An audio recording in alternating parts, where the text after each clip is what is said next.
Hello everyone, I hope that you are well by grace of God. Today I'll discuss about Ohm's law. So নবম শ্রেণী vocational শাখার general electrical works এর স্টুডেন্টদের প্রথম পত্র অর্থাৎ জেনারেল ইলেকট্রিক্যাল ওয়ার্কস 1 এর সপ্তম অধ্যায় আজকে আমরা পড়ব। অধ্যায়টির নাম হচ্ছে ওহমস ল অর্থাৎ ওহমের সূত্র। তো ওহমের সূত্র জানার পূর্বে তোমাদের আমি বলবো আমার পূর্বের ক্লাসগুলো থেকে কারেন্ট, ভোল্টেজ এবং রেজিস্ট্যান্স এই তিনটি জিনিস ভালো করে দেখে আসতে, বুঝে তারপরে এই ক্লাসটি দেখার জন্য অনুরোধ রইল। তো Ohm's law, what is the Ohm's ল?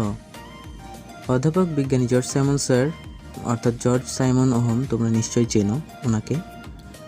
1826 খ্রিস্টাব্দে সর্বপ্রথম তিনি কারেন্ট, ভোল্টেজ ও রেজিস্ট্যান্সের মধ্যে একটি গাণিতিক সম্পর্ক আবিষ্কার করেন, অর্থাৎ এদের মধ্যে একটা রিলেশন খুঁজে পান তিনি ইনভেন্ট করেন, ঠিক আছে। তো একে তার নাম অনুসারে ওহমের ল বলা হয়ে থাকে বা ওহমের সূত্র বলা হয়ে থাকে। তো ওহমের সূত্র ব্যবহার করে আমরা বৈদ্যুতিক সার্কিটের কারেন্ট, ভোল্টেজ অ্যান্ড রেজিস্ট্যান্স গাণিতিক নিয়মে বের করা যাবে, আমরা বের করতে পারবো, ঠিক আছে। অর্থাৎ সরল সার্কিট যেগুলো রয়েছে সেখান থেকে আমরা চাইলে ইজিলি একটা সূত্রের মাধ্যমে, যদিও একটা না, একটা থেকে আরও দুইটা বের হয় সূত্র, তো সেই একটা সূত্র থেকে দুইটা অর্থাৎ টোটাল তিনটা সূত্র আছে যার বেসিক হচ্ছে একটাই। তো সেই একটা সার্কিট থেকে আমরা চাইলে কারেন্ট, ভোল্টেজ ও রেজিস্ট্যান্স ইজিলি আমরা বের করে ফেলতে পারবো, ঠিক আছে। এমনকি কারেন্ট নির্ণয় করে তারের সাইজ বের করতে পারবো, ঠিক আছে, তারের সাইজ পর্যন্ত বের করতে পারবো। ওকে, ওটাতে আমরা পরে আসছি। তো অ্যাকচুয়ালি ওহমস লটা কী ছিল, তাই না, উনি যেটা বের করেছেন এত কষ্ট করে, সেটা হচ্ছে নির্দিষ্ট তাপমাত্রায় কোনো একটি পরিবাহীর মধ্য দিয়ে অর্থাৎ কোনো একটি তারের মধ্য দিয়ে যে কারেন্টটা প্রবাহিত হয় তা পরিবাহী এই দুই প্রান্তের বিভব পার্থক্যের সমানুপাতিক এবং রোধের উল্টানুপাতিক বা ব্যস্তানুপাতিক বলে যেটা আমরা চিনি আর কি, ঠিক আছে। অর্থাৎ ইজিলি যদি বলতে চাই, নির্দিষ্ট একটি তাপমাত্রায় বা সুষম তাপমাত্রায় কোনো একটি পরিবাহী বা কোনো একটি তারের মধ্য দিয়ে বা কোনো একটি কন্ডাক্টরের মধ্য দিয়ে যে কারেন্টটা প্রবাহিত হয় তা পরিবাহীর প্রান্তের দুই প্রান্তে যে বিভব পার্থক্য থাকে না, অর্থাৎ ভোল্টেজ, সেই বিভব পার্থক্যের সমানুপাতিক এবং রেজিস্ট্যান্স যেটা থাকে বাধা, তার ব্যস্তানুপাতিক বা উল্টানুপাতিক, ঠিক আছে। তো শিক্ষার্থীবৃন্দ, তোমাদের সুবিধার জন্য আরও একটি কথা বলে রাখি এখানে, সেটি হচ্ছে তাপমাত্রা যদি স্থির থাকে তাহলে ওহমের সূত্রের সাহায্যে যে কোনো তিনটি রাশির মানের মধ্যে দুটি রাশি জানা থাকলেই হবে। অর্থাৎ তোমরা যদি দুটি রাশির মান জানা থাকে তাহলে তোমরা ইজিলি থার্ডটা বের করে ফেলতে পারবে। কিসের সাহায্যে? এটা হচ্ছে ওহমের সাহায্যে, ঠিক আছে। তো ওহমের সূত্রটি আশা করি তোমরা বুঝতে পেরেছো। তাও আমি আরেকবার বলার চেষ্টা করছি। ধরো একটি সার্কিট রয়েছে বা একটি তার, ঠিক আছে, তাপমাত্রাটা কিন্তু নির্দিষ্ট থাকতে হবে, অর্থাৎ একই থাকতে হবে বা সুষম থাকতে হবে। তো সুষম তাপমাত্রায় বা নির্দিষ্ট তাপমাত্রায় কোনো একটি পরিবাহী অর্থাৎ তার বিবেচনা করে নিতে পারি আমরা পরিবাহী হিসেবে। তো সেই পরিবাহীর মধ্যে দিয়ে যদি কারেন্ট প্রবাহিত হবে স্বাভাবিক, তো যে কারেন্ট প্রবাহিত হয় সেই কারেন্টটা হচ্ছে তার এই যে বিভব পার্থক্য আছে না, অর্থাৎ ভোল্টেজ, সেই ভোল্টেজের সমানুপাতিক, অর্থাৎ সমানুপাতিক, ঠিক আছে। এবং রেজিস্ট্যান্স যেটি রয়েছে বাধা, তার ব্যস্তানুপাতিক। তো আমরা যদি সহজে বলতে চাই ব্যাপারটা, সেটি হচ্ছে আমরা জানি বিভব পার্থক্য হলো ভি অ্যান্ড কারেন্ট হচ্ছে আই। তোমরা আগের ক্লাসগুলো যদি দেখে থাকো, এখানে কোনো কনফিউশন থাকার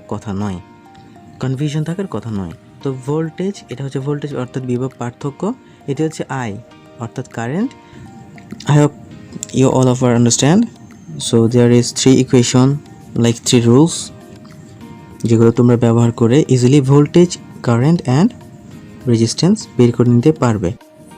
তোমাদের আরেকটা কথা বলে রাখি, Ohm's law is the mother of all law, অর্থাৎ এখানে বলা হয় ওহমস লকে একদম সবগুলোর, অর্থাৎ mother of law, the mother of all law, সকল সূত্রের মা বলা হয়েছে, ঠিক আছে, মাদার বলা হয়েছে। সো তোমরা যদি ওহম সূত্রের ব্যাখ্যাটা বুঝে থাকো তাহলে আমরা এখন দেখি কথার সাথে কাজে মিল থাকে কিনা। তো আমি কি বলেছিলাম, ওহম সূত্রের সাহায্যে, ওহমস লর সাহায্যে তোমরা চাইলে যে কোনো দুটির মান যদি জানা থাকে এবং যদি তাপমাত্রা স্থির থাকে তাহলে ইজিলি অপর সাইড যে মানটা, যে ভ্যালুটা দেওয়া থাকবে না, সেটা ইজিলি বের করে ফেলতে পারবে। তো এটা আমরা নিরূপণ করার চেষ্টা করছি। লটে কী ছিল, লটে আমরা যে লটে পড়েছি সেটা ছিল নির্দিষ্ট তাপমাত্রা যদি একটি পরিবাহীর মধ্য দিয়ে কারেন্ট প্রবাহিত হয় তা ওই দুই পরিবাহীর বিভব পার্থক্যের সমানুপাতিক। অর্থাৎ তো আচ্ছা, আরেকটা জিনিস বলে রাখি তোমাদের সুবিধার জন্য, আমি লটিকে আরও ক্লিয়ার করার চেষ্টা করছি। আর সেটা হচ্ছে V = I × R। তো এই জিনিসটা মনে রাখবে, ঠিক আছে? এই জিনিসটা নিশ্চয়ই তোমরা বুঝতে পারছো। যদি মনে না থাকে তাহলে ওহমস লটা তোমরা একটু মজা করে মনে রাখতে পারো। যেমন আমরা দেখি ঢাকা শহরে বা আমাদের রাঙামাটি শহরে প্রায় এখন মোটামুটি একটু জ্যাম বেজে থাকে। জ্যামের মধ্যে কী থাকে? ভিড় থাকে না? এই ভিড়, এইটাই হচ্ছে সেই ভিড়। Jokes part.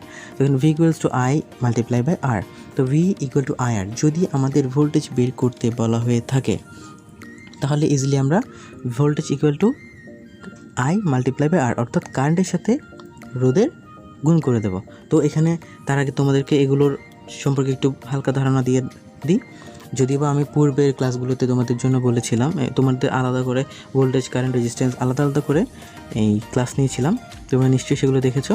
তাও তোমাদের বোঝার সুবিধার্থে আমি বুঝিয়ে এইগুলো লিখে দিচ্ছি। তো ভি দ্বারা কী বলবো?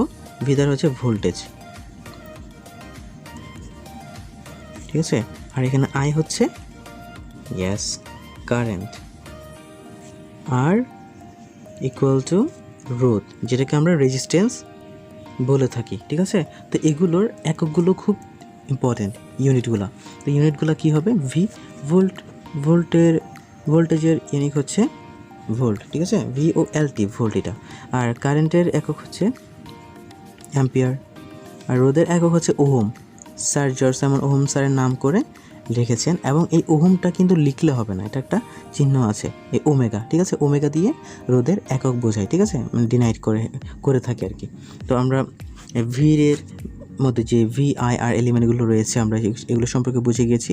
আর এই ভোল্টেজকে কিন্তু বিভব পার্থক্য বলা হয়ে থাকে, এটা জেনে রাখো, বিভব পার্থক্য, ঠিক আছে? তো ইজিলি এখান থেকে কীভাবে আমরা বের করতে পারবো? এই যে এইভাবে, যদি ভোল্টেজ চাওয়া হয় তাহলে কারেন্টের সাথে যদি রোধ অর্থাৎ রেজিস্ট্যান্স ইনটু করো, মাল্টিপ্লাই করো, তাহলে ইজিলি ভোল্ট পেয়ে যাবে, ঠিক আছে? এখন এখান থেকে আমরা চাইলে খুব ইজিলি I এবং R অর্থাৎ কারেন্ট অথবা রেজিস্ট্যান্স বের করে ফেলতে পারি। সেটা কীভাবে দেখাচ্ছি। তো এখানে যদি V = IR চিন্তা করি, I × R চিন্তা করি, আমাদের ধরো দেওয়া আছে কি কারেন্ট দেওয়া আছে, ঠিক আছে? এবং ভোল্ট দেওয়া আছে। আরটাকে এসে নিয়ে আসবো, কারণ যে জিনিসটা বের করতে হয় সেটা এদিকে আমরা জানি। আর এদিকে নিয়ে আসলে V যদি দিকে নিয়ে যাই তো আমরা জানি এদিকে যা থাকে তা বিপরীত হয়ে যায়, অর্থাৎ এটা ইনটু আছে, এখানে ডিভাইড হয়ে যাবে। তো একটা হলো কি V = IR, অ্যান্ড আরেকটা হলো কি R = V/I। This is the equation of V and R, ঠিক আছে? তো এখানে V ভোল্টেজ বের করে ফেলতে পারবে এই ইকুয়েশনটার সাহায্যে, আর বের করে ফেলতে পারবে এই ইকুয়েশনের সাহায্যে। তো আফটার দ্যাট যদি আবার চিন্তা করি আমরা, এখানে তোমরা এটার থেকেও চিন্তা করতে পারো আর এর থেকেও চিন্তা করতে পারো, নো প্রবলেম। তো আমরা যদি চিন্তা করি সেটি দাঁড়াবে কি, আর আমাদের এখন দরকার আই যদি ইসারে নিয়ে যায় আর আর যদি ইসারে নিয়ে যায় তাহলে পুনরায় উল্টা হয়ে যাবে। অর্থাৎ জাস্ট উল্টা বলতে কী বলতে চাচ্ছি, এই জিনিসগুলো চেঞ্জ হবে, ঠিক আছে? মনে হয় তোমাদের একটু বুঝতে অসুবিধা হচ্ছে, তো আমি এই অংশ থেকে তোমাদের বোঝানোর চেষ্টা করছি, ঠিক আছে?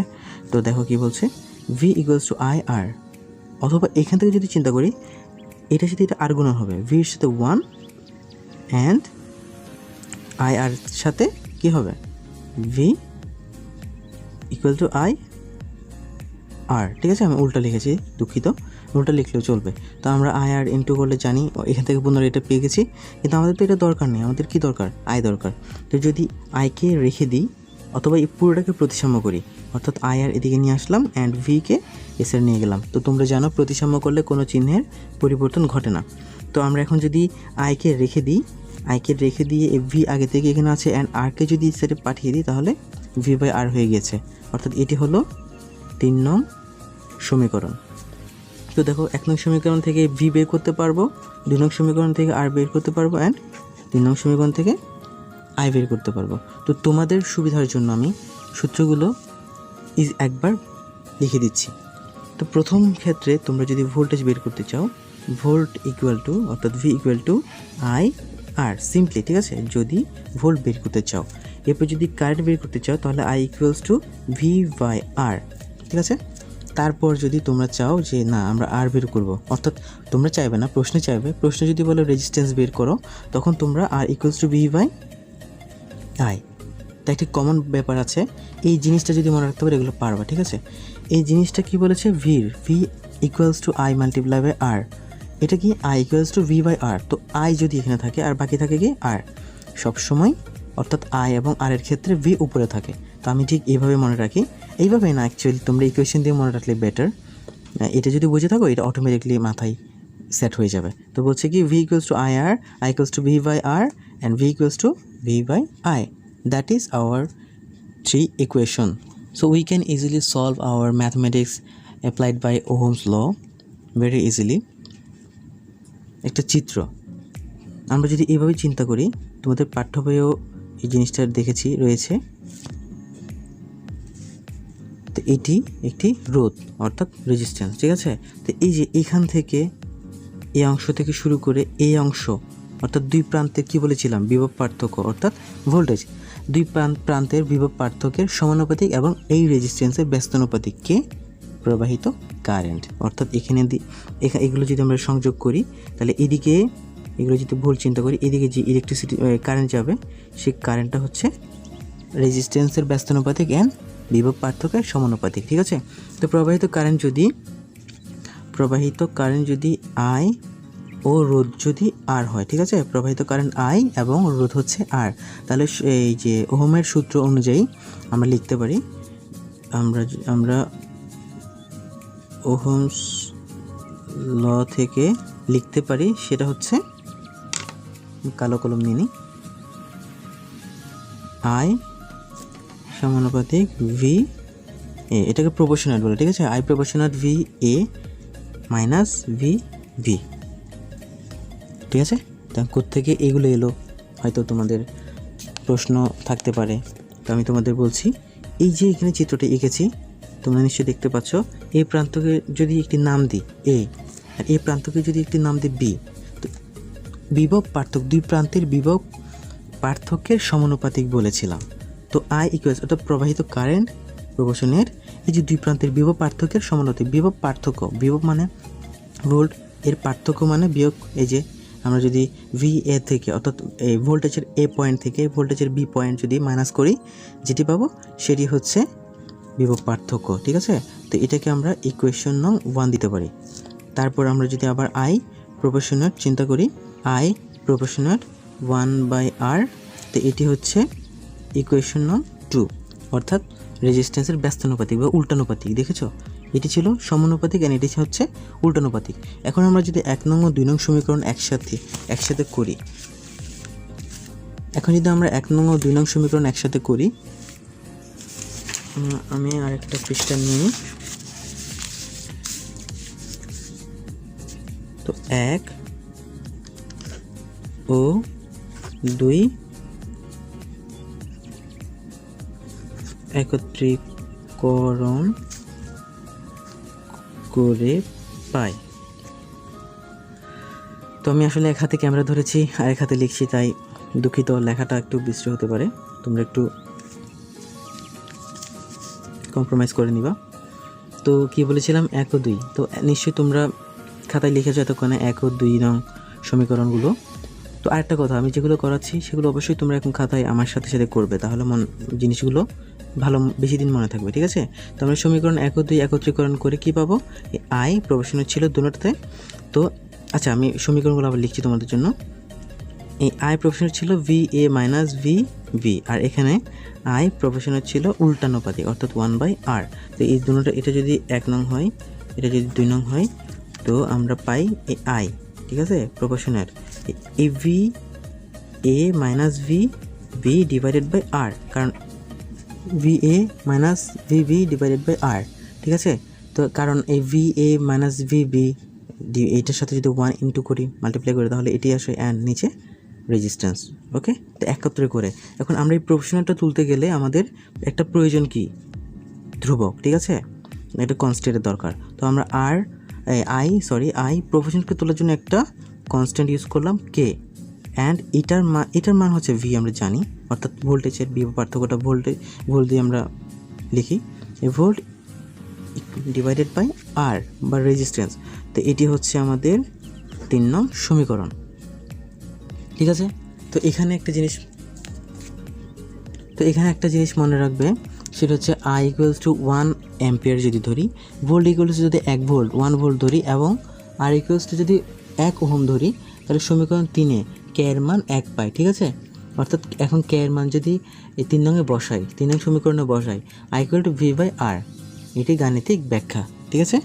কী বলেছি, যদি এটি কারেন্টের মান 1 ধরি, ভোল্টেজের মান 1 ধরি, অ্যান্ড রেজিস্ট্যান্সের মান 1 ধরি, 1 ইজ ইকুয়াল টু 1, 1 মান তাহলে কি হয় 1, কে যদি সেটা নিয়েছি 1, অর্থাৎ ক্যালকুলেশন করে কে এর মান আলটিমেটলি পাবো কি 1।